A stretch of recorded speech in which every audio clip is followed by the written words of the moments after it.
First of all, I think he said something like UCLA may have had something taken. Did UCLA have anything taken? Not that I'm aware of. I haven't heard anything else since you asked the question the other day, so okay. I don't know anything else going on with that.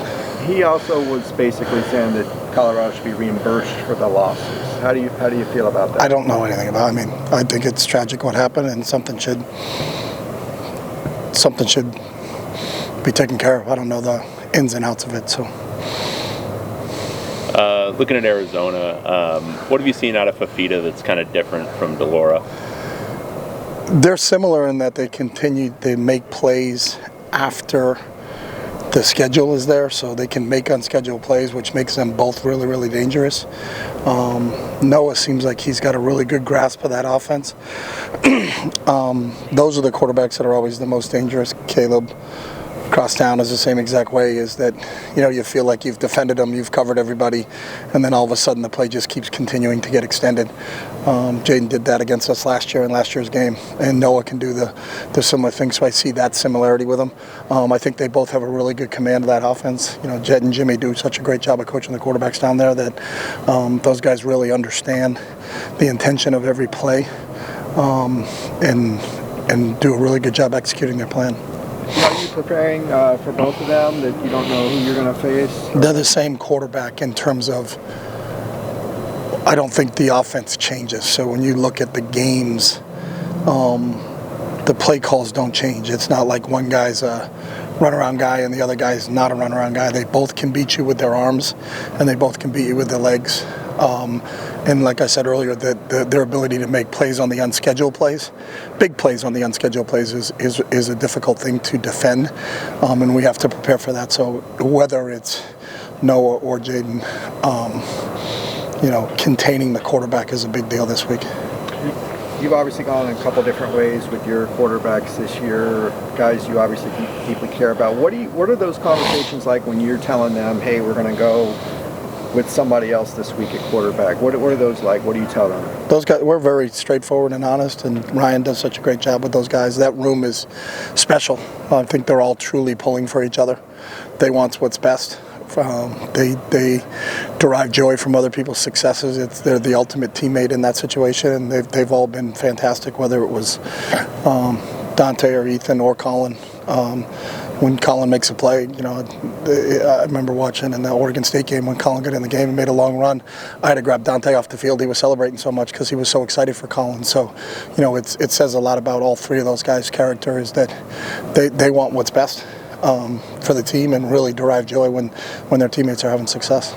After kind of 5 years of getting really used to, as a play caller, what Dorian likes to do and what he's good at and how he can, manage the offense, has it been a challenge for you in terms of play calling with new quarterbacks, but also some with varying levels of experience, kind of trying to figure out what they do well? No, that's not the challenge. The challenge is the entire offense, because I think too many people put it on the quarterback. So the quarterback could be doing a great job, but if we don't protect him, then obviously the play's not going to be successful. Or if the line does a great job and the quarterback does a great job, but the receiver runs the wrong route, or the receiver drops the ball. There's a lot of different factors that go into it. So it's not just the quarterback, it's the entire group, and how they're coming together as a group. And, not only did you lose Dorian and Zach and Jake at the skill positions, but you also lost John Gaines, you also lost Raekwon, you also lost Neo. So it's always a new year when you're getting together, but it's putting all the pieces together, not just the quarterback piece. And is that with so many new faces on the offensive line, in the quarterback room, at the wide receiver positions, has that been kind of a problem-solving thing for you to figure out? No, that's football. I mean, that's just the way the game is. I mean, we've had games here where Dorian couldn't play, so Garbage is going to play. So what is the game plan now with Ethan in the game plan? We've had games where we found out pregame at Arizona State a year ago that Zach couldn't go. He was in warm-ups and was going to see what he can do, and then they said they don't think he can go. All right, then what's our contingency plan that we have to go through that day? And I think that may have been our best rushing performance of the season. But if you had told us 5 minutes before the game that we were going to run for that many yards, I don't think we believe that.